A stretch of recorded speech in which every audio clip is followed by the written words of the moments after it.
mbanze mubwire ngo utazi yaturumbuka namenya naho yerekeza.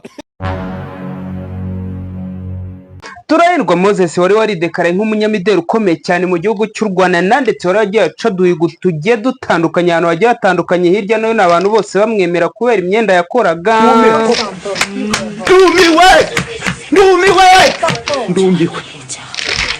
Ndumiwe niko wavuze. Isi cyangwa igihugu gikomeje kumubana gito cyane nyuma yo kwanja mu mukuru w'igihugu ndetse nyuma yo kunywa ikiyobyabwenge akakinywa akagifiningiza kikajya kimwongoza kuvuga ibitari byo noneho ngo yavuze.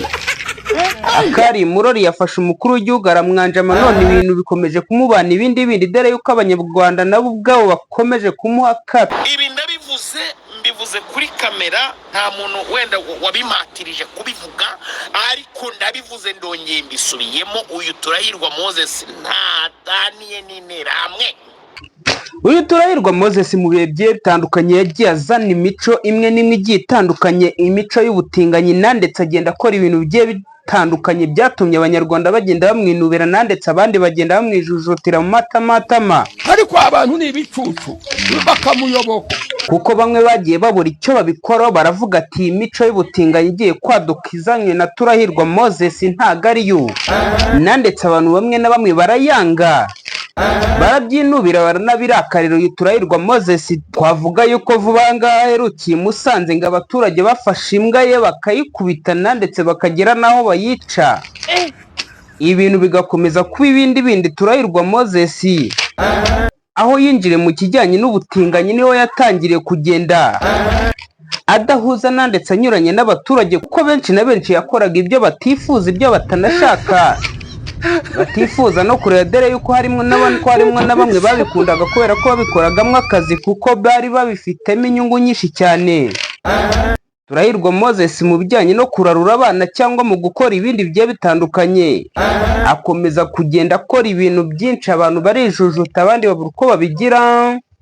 Turahirwa Moses ni umunyarwanda se cyangwa urubyiruko wagiye ukora ibintu bigiye bitandukanye mu mideli akanatera imbere ku buryo bufatika ndetse abantu benshi bakagenda bamufataho intangarugero cyangwa bakagenda bamutangaho urugero ku musore witeje imbere w'urubyiruko ugiye ukomeye wakoze ibintu ndashyikirwa ndetse aho serivisi ze zaje kuba zakitabirwa n'umukuru w'igihugu kubera ku buryo yabikoraga n'ikinyamwuga abikora neza cyane.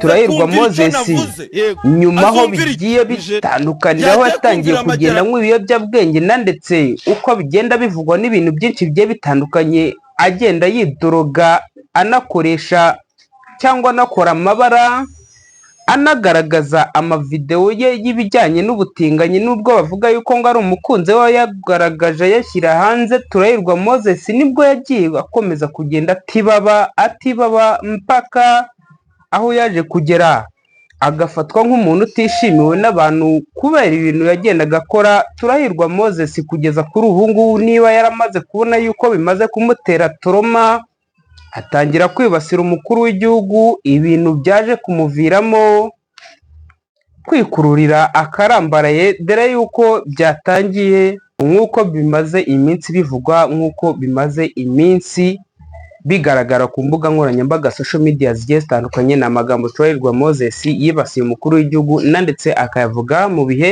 byari bigoranye, mu bihe by'icyunamo, ari nabyo byaje kumuviramo ibindi dore yuko atari na byiza. Abantu barimo baribaza ati se Turahirwa Moses yari byagenze bite, bakavuga ati nyamara aho kugira ngo Turahirwa Moses abe yakorerwa ikindi bamufate bamugende bamusuzumishe barebe niba adafite ikibazo mu mutwe. Ariko bamwe baravuga ati nubwo yaba ari umusazi ntabwo yakora bino bintu, hari impamvu. So guys, nigiro nk'ibisanze komeza ukore subscribe.